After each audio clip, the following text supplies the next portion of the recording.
Hola, ¿qué tal? ¿Cómo están? Muy buenas tardes, buenos días o tal vez buenas noches. Sea cual sea su caso, sean ustedes bienvenidos a una emisión más de Anime al Diván. Este podcast en el que, ya lo saben ustedes, Fruit Chicken platica de este lado del micrófono lo que estoy viendo esta temporada, lo que me parece interesante, lo que creo que es digno de comentar, de analizar, de platicar en términos generales. Y bueno, pues hoy toca el turno de hablar de una de las series más interesantes de esta temporada que creo que está pasando muy por debajo del radar. Es decir, al menos en lo que a mi ámbito responde, no he visto a mucha gente hablar de ella, no he visto a mucha gente que esté de alguna manera interesada en esta, y sin embargo, pues al menos de entre las cosas que estoy viendo, esta me parece que tiene una propuesta sumamente interesante que no debería ser una sorpresa, dado que es una obra original de Paru Itagaki, la autora de Beastars, que también es una historia sumamente notable. Y bueno, en este caso, digamos que a través de esta nueva historia que lleva el nombre de Sanda, Itagaki se da la oportunidad de explorar algunos de los temas que ya le hemos visto que le interesan en otras series, como Beastars básicamente, pero desde otros lados, desde otros enfoques y obviamente tocando algunas otras fibras sensibles. Así que pues vamos a dedicar un poco el episodio a platicar mucho sobre esta serie. Esta historia se desarrolla en una escuela en la que, bueno, chicos y chicas, niños y niñas, pues acuden, están en realidad viviendo dentro de esta escuela, es una especie de internado. Y en un momento dado, en un momento peculiar, una peculiar chica llamada Fuyumura se acerca a uno de sus compañeros que lleva el apellido de Sanda y bueno, pues pasan varias cosas en el proceso hasta que ella revela o logra hacer que él revele una identidad secreta que él mismo desconocía y que es la de ser un descendiente, digamos, de Santa Claus. Y que bueno, pues ella precisamente lo ha estado buscando y ha estado tratando de traerlo de vuelta, de traerlo a la vida, porque ella tiene un deseo que pedirle básicamente, ¿no? Y este deseo es que le ayude a encontrar a Ono, otra de sus compañeritas, que pues ha desaparecido y que pues ella tiene la fe, tiene la confianza, Fuyumura, de que Ono continúa con vida, pero pues para poder encontrarla necesita la ayuda de un ser extraordinario, en este caso pues Santa Claus, ¿no? Que el mito de Santa Claus es el de este viejo barbado, digamos, ¿no? Que en las vísperas de la Navidad reparte regalos a todos los niños, especialmente a aquellos que se han portado bien. Y que pues por supuesto que es un ser en tanto mitológico, de todos modos representa algo que es importantísimo, ¿no? La sensibilidad hacia los deseos y los anhelos pues de los más jóvenes, ¿no? De aquellos que todavía no han sido del todo maleados o del todo transformados por la vida adulta. Y bueno, pues el deseo de Fuyumura es de recuperar, de volver a ver a Ono, esta compañera que pues le es muy importante, que es alguien que es muy querida para ella y que pues ha desaparecido, y que por otro lado también pues pareciera como que a nadie más parece importarle. Pero bueno, el tema es que pues sí, para revivir o para traer de vuelta a Santa Claus en el cuerpo de su descendiente Sanda, básicamente pues ella tiene que hacer grandes esfuerzos para cumplir con todas las condiciones, ¿no? La más importante de ellas es hacer que vista algo rojo, cosa que a pesar de que el uniforme de deportes, por ejemplo, es un pants de color rojo, en fin, hay algunas cosas así, Sanda parece inconscientemente impelido a evitar usar ese atuendo, por lo que ella, Fuyumura, decide pues llegar a la solución, pues sí, a la muy, muy extraña, quizá dramática solución de apuñalarlo para que su sangre tiña su camisa de color rojo y así sea como despierte las habilidades sobrenaturales de Santa Claus. De hecho, pensando un poquito como en esta premisa que como ustedes pueden escuchar, solo el simple hecho de relatarla me parece bastante graciosa. Ya da un poquito como de cuenta de algunos de los elementos fundamentales de esta historia, ¿no? Que tendrá que ver evidentemente con la infancia, ¿no? Y más aún, en este punto en particular, con la frontera, esta frontera entre la infancia y la adultez, la frontera que nosotros llamamos de manera muy cotidiana, muy coloquial, la adolescencia. Esta selección, digamos, del entorno en el que se va a desarrollar la historia es bien interesante, pero déjenme platicarles algunas cosas. Desde el punto de vista sociopsicológico, digamos, la adolescencia es un invento relativamente reciente. No quiero decir con esto que no exista como tal, o sea, todos los procesos que conocemos, ¿no? Pues el crecimiento corporal, las hormonas que de alguna manera se activan distintas funciones, el desarrollo de los caracteres sexuales secundarios, en fin, todas estas cosas que ustedes seguramente conocen y conocen bien, pero que pues nosotros, digamos, nuestras sociedades actuales, modernas, han pues ido constituyendo una frontera en ese tenor, ¿no? Una frontera más o menos amplia entre la infancia y la adultez, digamos, ¿no? A partir de que surgen estos cambios y dándoles de todas maneras un periodo lo suficientemente prolongado como para, pues como para crear toda una nueva etapa de vida con sus características, cualidades, circunstancias especiales y listo.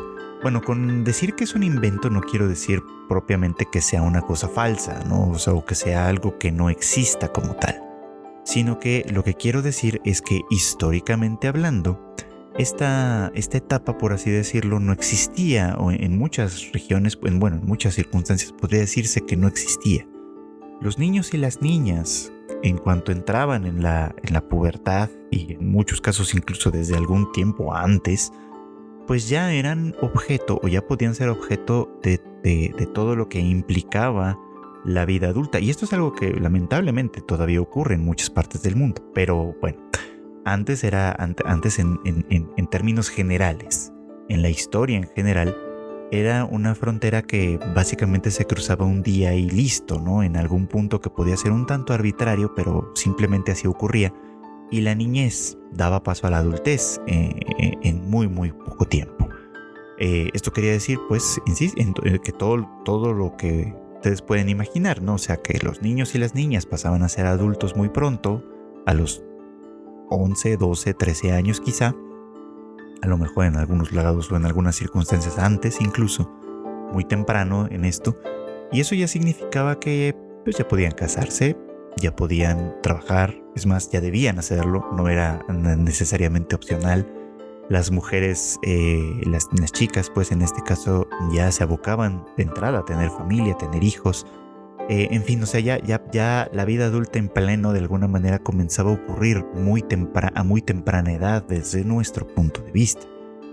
Pero cuando comenzamos a establecer la frontera de la adolescencia, que repito, es una frontera que se ha ido extendiendo por varios años, que o sea, ya alcanza, digamos, como desde la pubertad como tal, hasta en la mayoría de los casos, en la mayoría de los países, hasta los 18 o 21 años, más o menos, en esos rangos de edad, pues sí, se crea de alguna manera esta etapa transicional, que es transicional en realidad en muchos aspectos, corporalmente hablando. Por ejemplo, hay todavía muchas cosas que están transicionando y que toman bastante tiempo, pero que también se vuelven una transición social, ¿no? donde pues entre los muchos cambios que se espera de los chicos que están transitando por esta edad, pues obviamente es el interés por cuestiones como la sexualidad, obviamente el desarrollo de intereses propios particulares, desde el punto de vista de lo académico, de lo laboral, que ya van de alguna manera desarrollando algunas cosas.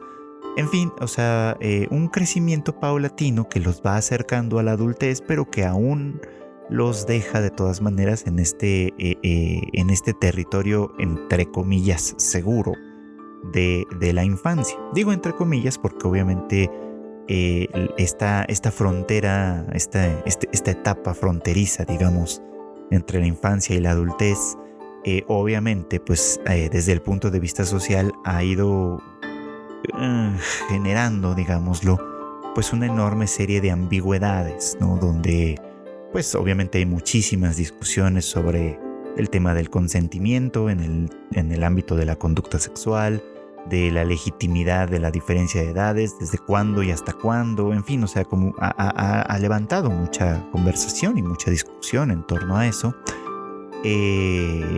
llegándonos en un punto en el que, pues sí, probablemente no hay nada objetivamente definitivo, pero sí hay algunas fronteras establecidas desde este punto de vista social que trazan una línea o que deberían trazarla.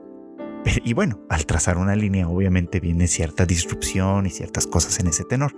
Ahora, ¿a qué viene todo esto? Bueno, a que la serie en sí toma esto, esta misma circunstancia que conocemos todos y conocemos bien, pero la elabora o la reelabora en un contexto que también es muy interesante por lo que tiene de real. Y es que, al igual que por ejemplo, que Paro Itagaki exploró algunos de estos temas en Beastars con la cuestión de la diversidad, que ella convierte en una fábula usando animales, literalmente, y animales antropomorfizados, y explorando esa cuestión de la diversidad en ese tenor muy, muy a lo corporal. En Sanda toma otro elemento que también es parte de una situación completamente real, que ocurre no solo en Japón, sino en otros países también, que es el declive poblacional y la baja natalidad que se está enfrentando en estas regiones.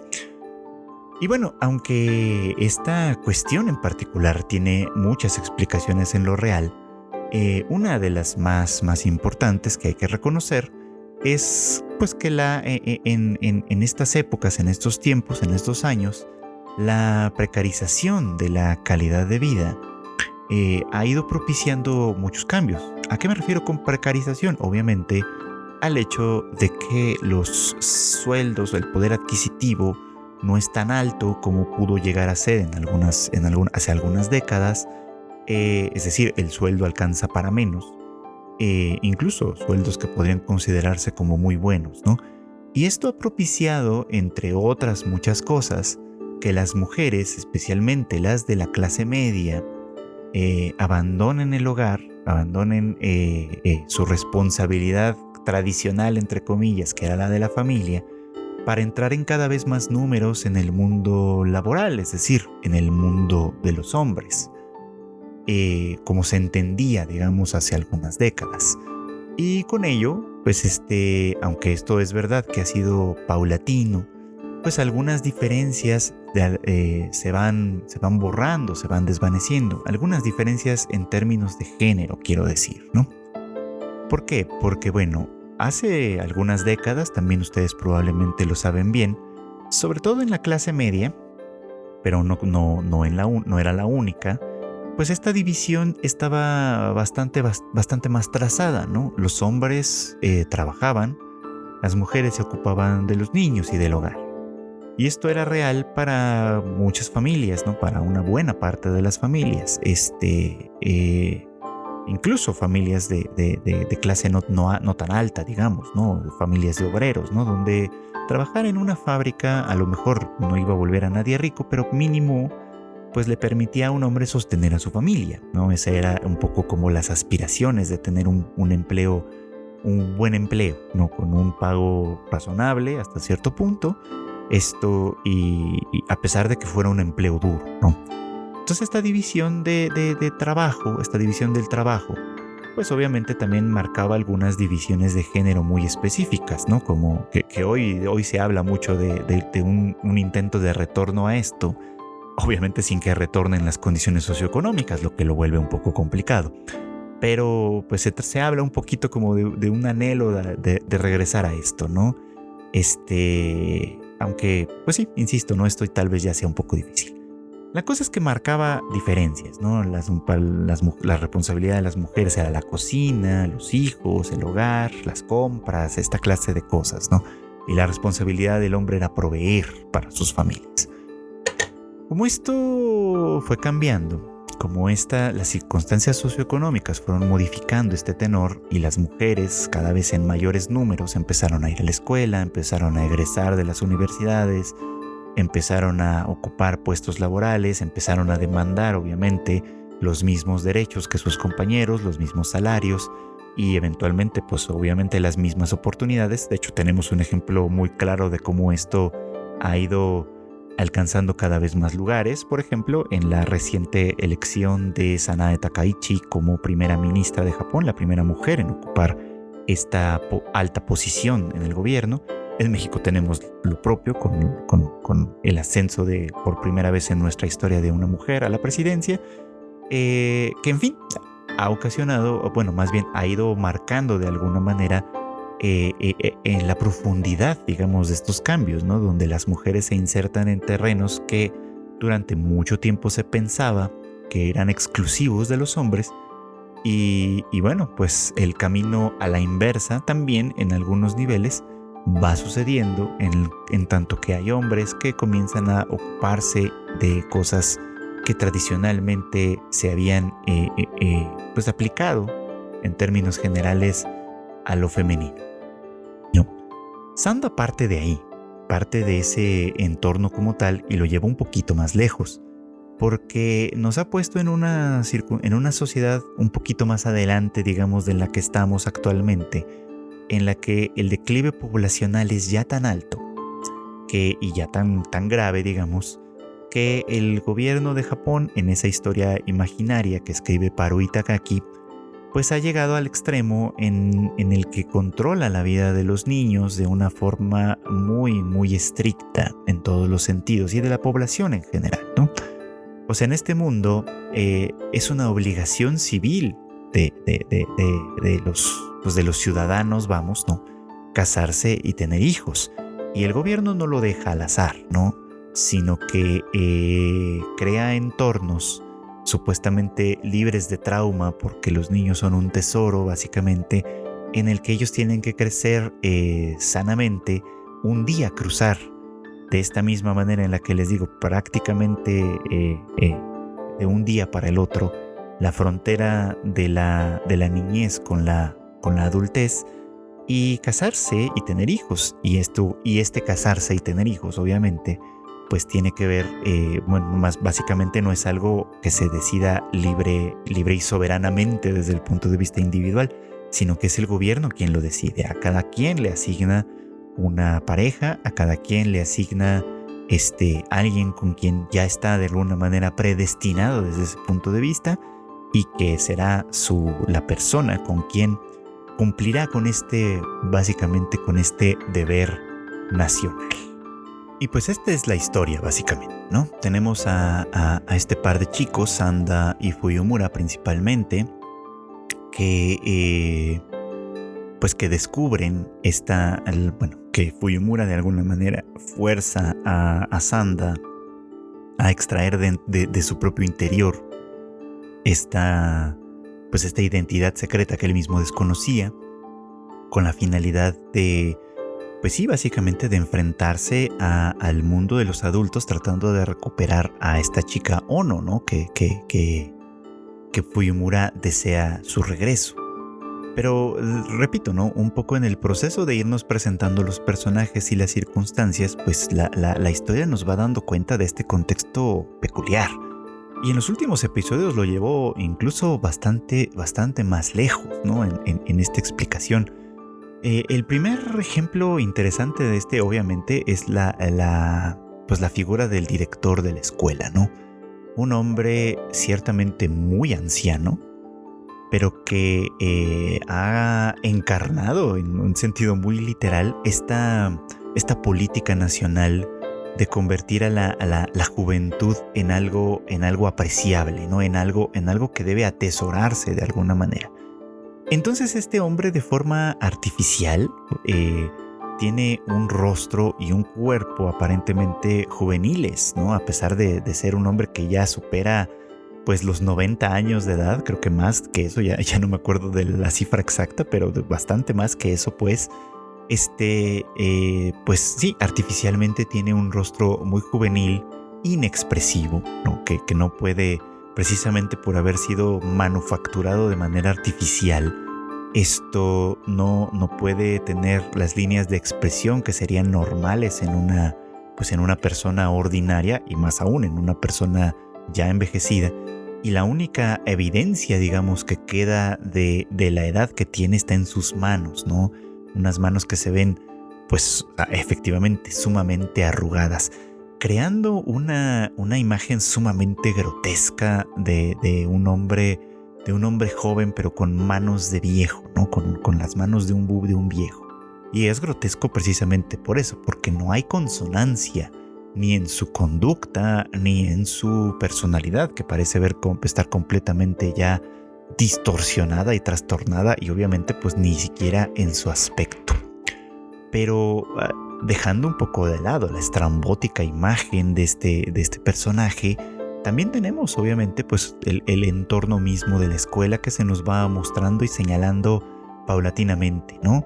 Por ejemplo, una escuela que si bien es poblada tanto por niños y por niñas, y hay algunas diferencias, digamos, en ese tenor, se hace un intento por borrar, en la medida de lo posible, la diferencia genérica o sexogenérica que puede haber entre ellos, por ejemplo, ¿no?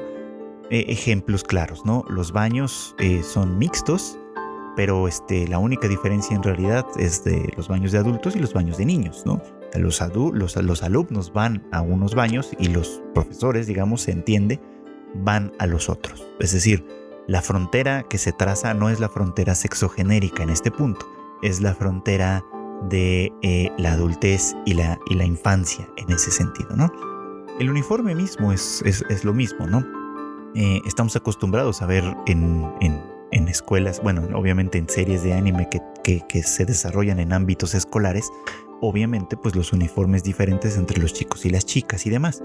Y aquí en Sanda los uniformes son idénticos, ¿no? Tanto los niños como las niñas utilizan pantalón, camisa blanca, corbata. No hay mayor diferencia en ese sentido. Lo cual pues esto, ¿no? Da a entender que, bueno, y un asunto adicional, ¿no?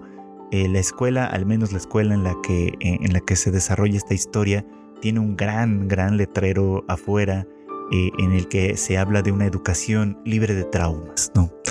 Porque, bueno, la ideología de este director y de la sociedad a la que él representa es que el trauma, lo que se entiende por trauma, es el factor fundamental de la infelicidad de los chicos, por supuesto, ¿no?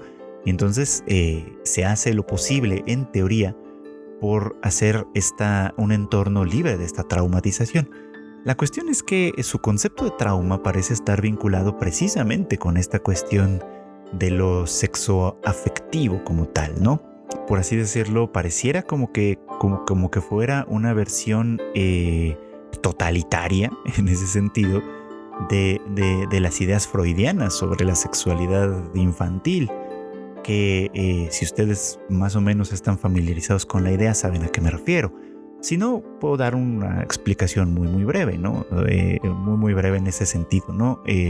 Sigmund Freud pensaba que la sexualidad, a diferencia de lo que la mayor parte de la gente creía en su entorno, en su sociedad, en su tiempo, Freud creía que la sexualidad o el impulso sexual no era algo que se desarrollara con la pubertad, sino algo que existía y estaba presente prácticamente desde el momento mismo del nacimiento, y bueno, probablemente desde antes, pero dejémoslo en el momento mismo del nacimiento. Solo que en esas etapas preliminares, digamos, antes de su desarrollo, pues de su desarrollo visible, de su desarrollo evidente, pues estos impulsos se expresan de maneras diferentes a través de una progresión, digamos, que tiene que ver con la relación cada vez más desarrollada, obviamente, de un niño en contacto con una realidad, ¿no? O sea, es decir, a medida que crece, su mundo se va ampliando y diversificando y su desarrollo, tanto intelectual, emocional, corporal y demás, va cambiando y va modificándose, y con ello vienen una innumerable cantidad de autodescubrimientos como tal.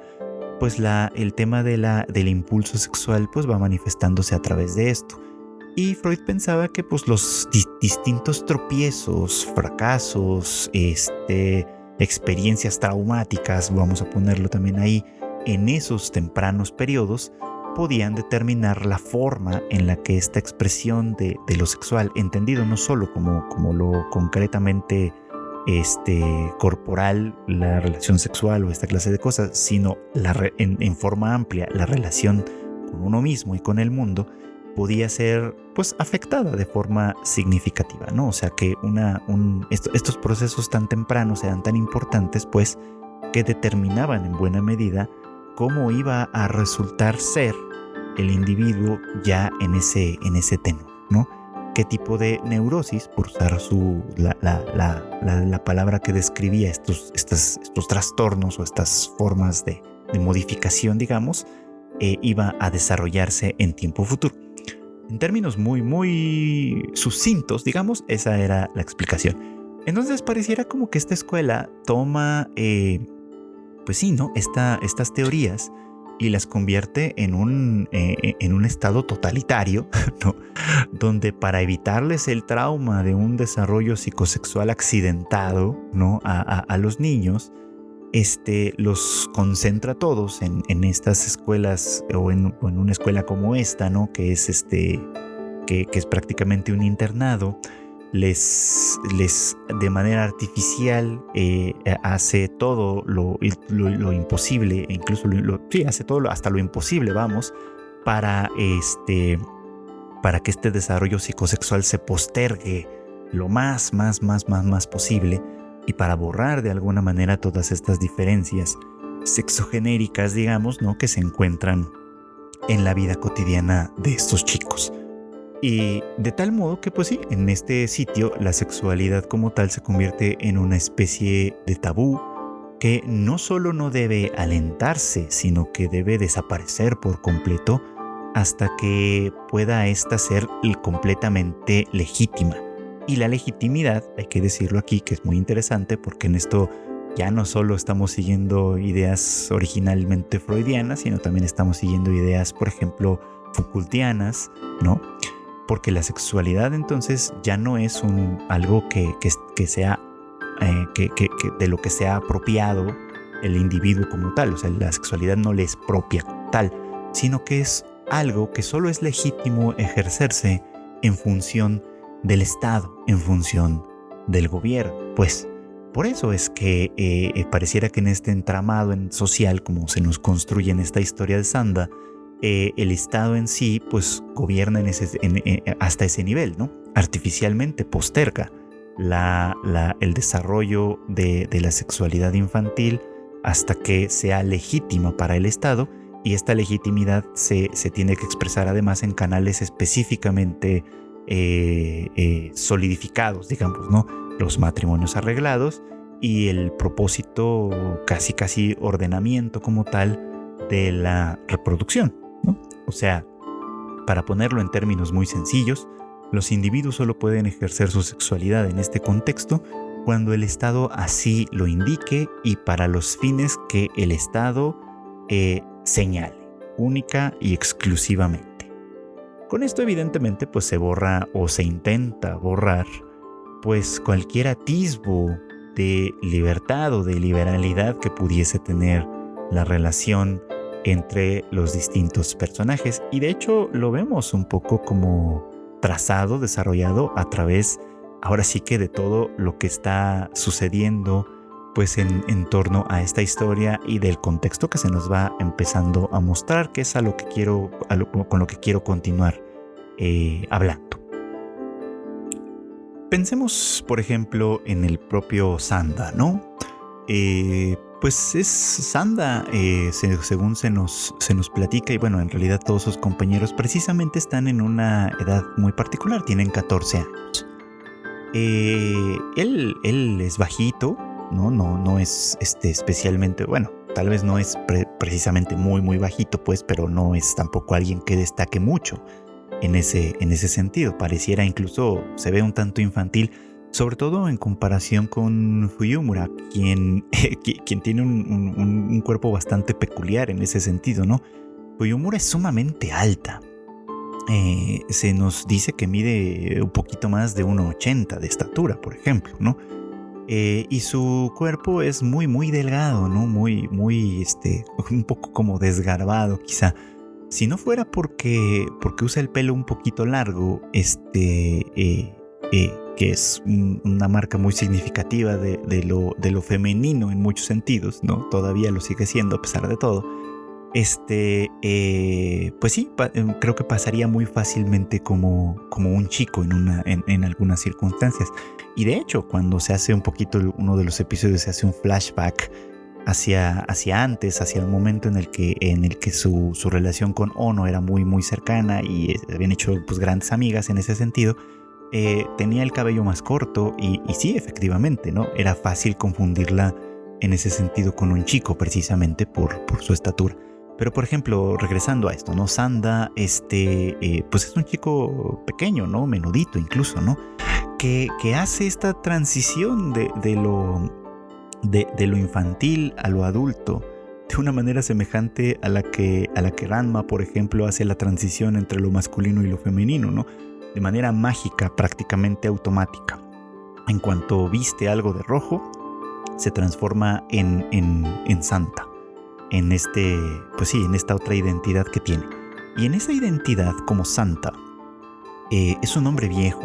La edad es difícil calculársela, pues, ¿no? Porque no es el Santa Claus que nosotros imaginamos, ¿no? Como este hombre regordete, que parece un abuelito, ¿no?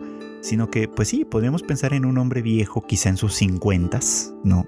Tal vez en sus 60s, pero con una, pues vamos, ¿no? Con una corporalidad sumamente trabajada. Es un hombre muy musculoso, que además, pues sí, evidentemente utiliza, bueno, no la transformación pues lo deja siempre apenas en ropa interior, y pues el resto de su cuerpo está perfectamente bien exhibido, de tal manera que pues sí, es obvio que se ha convertido en un cuerpo completamente adulto, ¿no? Y esa transición automática que se da de manera mágica, pues para él, ahora lo sabemos, fue traumática también en cierto sentido, ¿no? Vamos a darle su punto en ese sentido, ¿no? Es un tanto traumática porque, como él mismo nos lo dice, ¿no? Es un cuerpo en el que no se reconoce casi nunca, ¿no? O sea, cuando está transformado en él, obviamente ve sus utilidades, ve sus funciones, puede darse cuenta de en qué medida le es conveniente para hacer lo que tiene que hacer, para salvar a Fuyumura, para enfrentar al director o a este otro matón que en algún momento también le envían. En ese sentido es un cuerpo bastante útil, pero no por eso deja de significar un desconocimiento de sí mismo, ¿no? Que es un símbolo, me parece a mí, precisamente de esto que ocurre con la adolescencia, ¿no? Con la pubertad, la transformación corporal que se va haciendo de manera paulatina. En principio es un tanto difícil o puede ser complicada para los adolescentes, básicamente, ¿no? En Santa está muy marcado esto justamente por como él nos lo dice, ¿no? Lo primero que hace es revisarse el pene, básicamente, ¿no? Para darse cuenta que efectivamente, ¿no? Ahora tiene el pene de un adulto, ¿no? Y esto es algo que en principio le ocasiona cierta incomodidad, cierta inquietud, ¿no? no se puede mirar al espejo mientras está transformado porque no se reconoce a sí mismo, ¿no? Porque esa persona que ve en el espejo no es él mismo, ¿no? Y además, en ese cuerpo empieza a ser consciente sobre todo de la diferencia, ahora sí, sexogenérica que hay entre él y especialmente en Fuyumura, ¿no? O sea, si como Sanda, es decir, como un niño, él lo vive o la vive pues como una compañera más sobre quien en principio no tiene ningún tipo de sensación extraña, probablemente a causa de este adoctrinamiento y acondicionamiento social del que ya les platiqué un poquito. En su forma de Santa, básicamente pues la ve desde estas dos perspectivas, desde el hecho de que es una mujer y por lo tanto él en un cuerpo adulto puede llegar a sentir cosas, deseo quizá incluso por el cuerpo de una mujer, pero al mismo tiempo ve la diferencia de edades y su digamos como su identidad como santa le impide verla como algo más que una niña en ese sentido, ¿no? O sea son dos elementos contradictorios. Como adulto ve esa diferencia y puede experimentar la contradicción del deseo, por ejemplo, ¿no?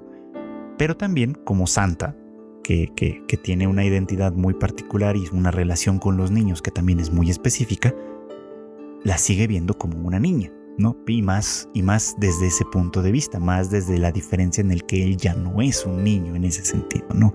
Entonces vive un poco como en esa circunstancia compleja, digamos, donde esta percepción entra un poquito como en conflicto como tal, ¿no? El conflicto que puede tener un adulto con una adolescente o con un adolescente.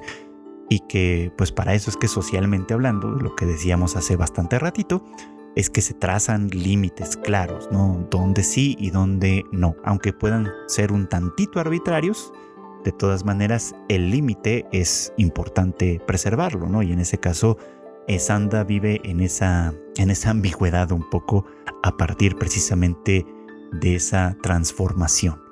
Y resulta interesante que el personaje de Ono, de quien ya sabemos un poco más,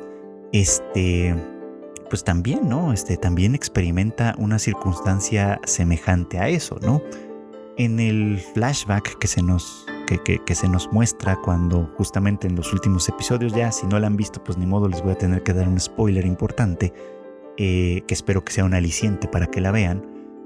Ono efectivamente no está muerta como parecía que el director quería hacerles creer a todo el mundo, sino que simplemente ha desaparecido. Sí desapareció efectivamente y desapareció por propia voluntad, porque a ella le pasa algo muy muy peculiar y muy interesante. Ya les conté que en esta historia el gobierno hace muchas cosas para postergar la pubertad. En este caso, a través de la alimentación y a través de distintas manipulaciones que permiten que los niños no duerman, por ejemplo, ¿no? Que puedan pasar completamente las noches en vela y demás, es que se conserva de manera artificial pues la infancia. O sea, los niños efectivamente crecen, pero por así decirlo, no atraviesan la pubertad, sino hasta que se gradúan de la escuela, ¿no? O sea, antes de eso, aparentemente, simple y llanamente no sucede. No sabemos en qué edad se gradúan de la escuela, supongo que en los 18 sería el momento en el que eso sucede. Pero bueno, antes de esto, o sea, pues sí, ¿no? A través de no dormir, a través de la alimentación, es curioso que les pidan no dormir, pero tengan dormitorios, en fin, contradicciones aquí, ¿no? Pero a través de esto, pues sí, básicamente se preserva la infancia de una manera artificial. Y Ono es una chica, la mejor amiga de Fuyumura, esta niña que desaparece y que es la razón por la que Fuyumura busca invocar la figura de Santa. Pues Ono es una chica a quien le interesa de entrada aquello precisamente que le está prohibido, ¿no? Entonces tiene esta escena en la que de alguna manera se hizo con un libro de arte, ¿no? que muestra fotografías, por ejemplo, de las esculturas del Renacimiento, ¿no? Como el David de Miguel Ángel, por ejemplo. Estas, bueno, que pues, ustedes probablemente también lo saben, estas esculturas, muchas de estas esculturas, mucho de este arte pictórico de la época también, pues celebraba el cuerpo humano en su naturaleza como tal, ¿no? Entonces son bastante recurrentes las imágenes de desnudos, tanto de hombres como de mujeres y demás, idealizados en alguna medida ciertamente, pero al fin del día, así, ¿no? Presentados en todo su esplendor, en toda su majestuosidad, como una respuesta, ¿no? Al puritanismo que venía históricamente hablando de manera previa, ¿no? Y que pues obviamente tiene aquí paralelismos, ¿no? Con esta historia tal y como se nos presenta. Pero bueno, pues Ono consigue este libro, están hojeándolo, ¿no? Viendo estas imágenes, ¿no? Ono se deja encantar de alguna forma, ¿no? Como por la belleza del cuerpo humano en sí, y trata de tener un acercamiento sí sexual, ¿no? Con Fuyumura, ¿no? Por quien aparentemente pues ella empieza a sentir algún tipo de deseo, pues sí, vamos a ponerlo en esos términos, de deseo sexual.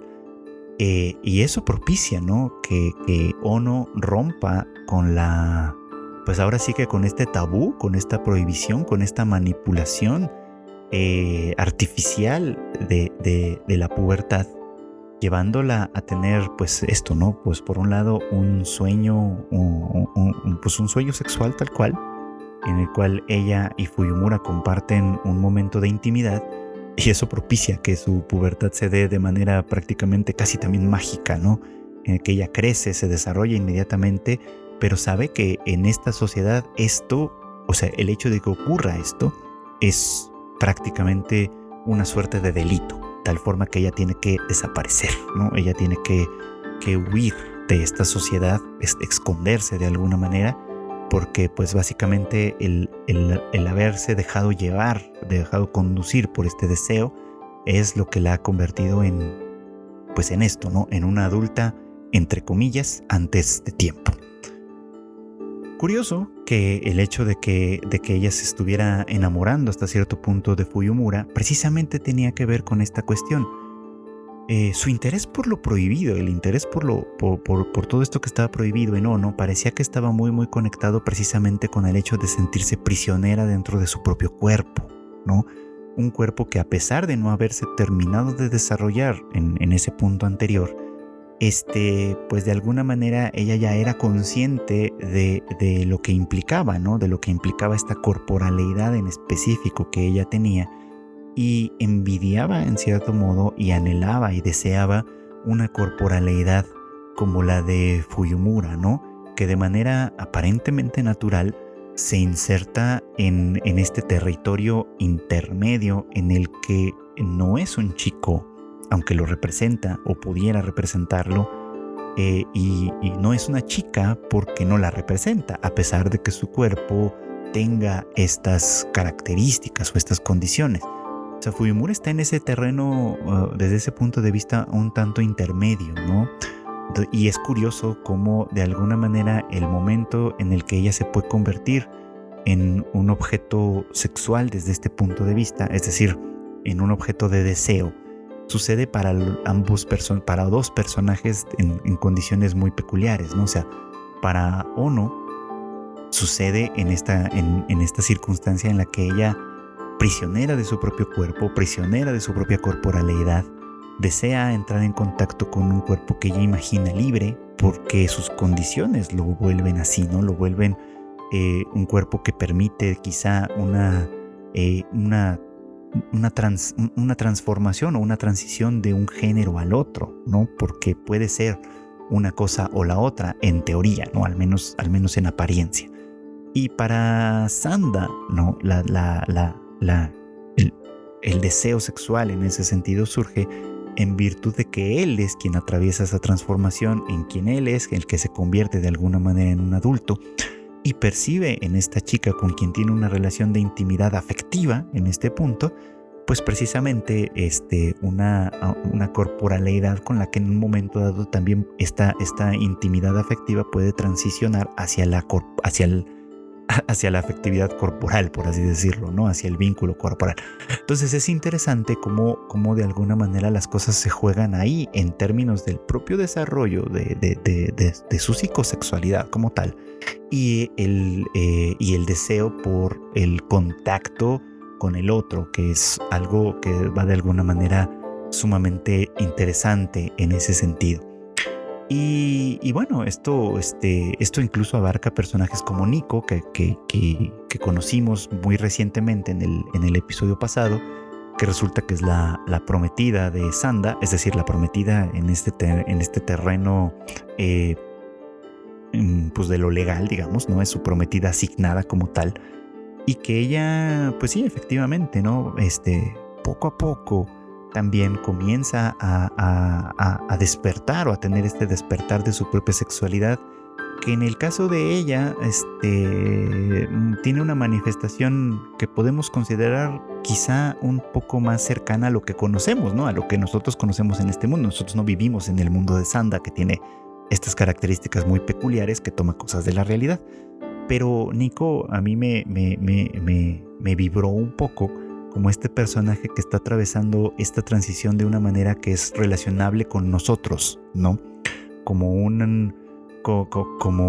que primero comienza a través de una rebeldía, ¿no? De rebelarse contra las reglas, de rebelarse contra el sistema en cierto modo, de hacer cosas que le están prohibidas para sentir que está viva, ¿no? Para sentir que tiene que su vida le pertenece a ella misma, que también es una de las muchas transiciones emocionales que ocurren durante el periodo de la adolescencia, y que pues básicamente ella pues tiene el derecho de tomar decisiones sobre sí misma. Entonces esto es como muy muy interesante, porque dicho de alguna manera, todos estos personajes, cada uno a su forma, vive en carne propia, muy literalmente, las vicisitudes de estar vivos y de ser algo más que carne que alimenta un sistema que está negando a la humanidad su derecho a envejecer y que solo, digamos, alienta la existencia de miembros que a pesar de ser jóvenes o de querer representar cierta juventud,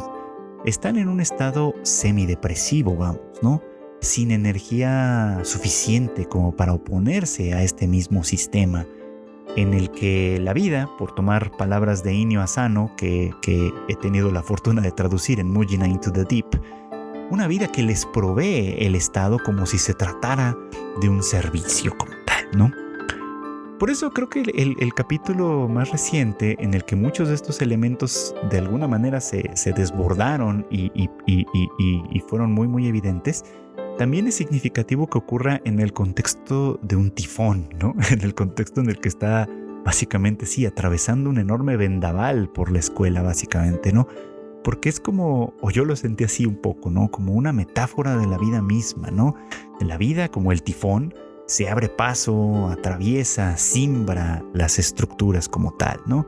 Y el personaje de Nico, que me cayó muy bien, y honestamente tengo muchas ganas de ver qué más sucede con esta chica.